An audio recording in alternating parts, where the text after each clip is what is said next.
పునరుద్ధానము లేదని చెప్పిడి సద్దూకయ్యులు ఆ దినమున ఆయన యొద్దకు వచ్చి, బోధకుడా, ఒకడు పిల్లలు లేక చనిపోయిన ఎడల అతని సహోదరుడు అతని భార్యను పెండ్లి చేసుకుని తన సహోదరునికి సంతానము కలుగు చేయవలనని మోషే చెప్పెను. మాలో 7 సహోదరులుండిరి. మొదటివాడు పెండ్లి చేసుకుని చనిపోయెను. అతనికి సంతానము లేనందున అతని సహోదరుడు అతని భార్యను తీసుకొనెను. 2వ వాడును 3వ వాడును 7వ వాని వరకు అందరూ అలాగే జరిగించి చనిపోయిరి. అందరి వెనుక ఆ స్త్రీయు చనిపోయెను. పునరుద్ధానమందు ఈ 7 ఆమె ఎవనికి భార్యగా ఉండును? ఆమె వీరందరికీ భార్యగా ఉండెను గదా అని ఆయనను అడిగిరి. అందుకు యేసు, లేఖనములను గాని దేవుని శక్తిని గాని ఎరుగక మీరు పొరబడుచున్నారు.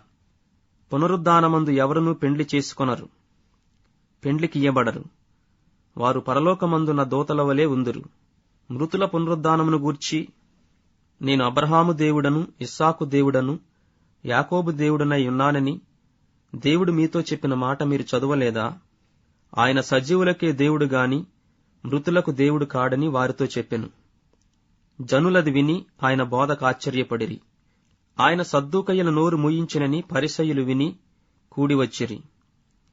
వారిలో ఒక ధర్మశాస్త్రోపదేశకుడు ఆయనను శోధించుచు, బోధకుడా, ధర్మశాస్త్రంలో ముఖ్యమైన ఆజ్ఞ ఏదని అడిగెను.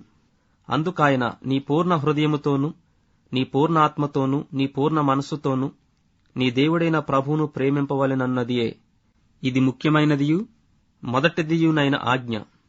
నిన్ను వలె నీ పొరుగువాని ప్రేమింపవలెనను 2వ ఆజ్ఞయు దాని వంటిదే.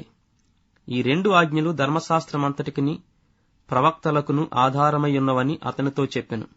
ఒకప్పుడు పరిసయ్యులు కూడియుండగా యేసు వారిని చూచి, క్రీస్తును గూర్చి మీకేమి తోచుచున్నది? ఆయన ఎవని కుమారుడని అడిగెను. వారు ఆయన దావీదు కుమారుడని చెప్పిరి.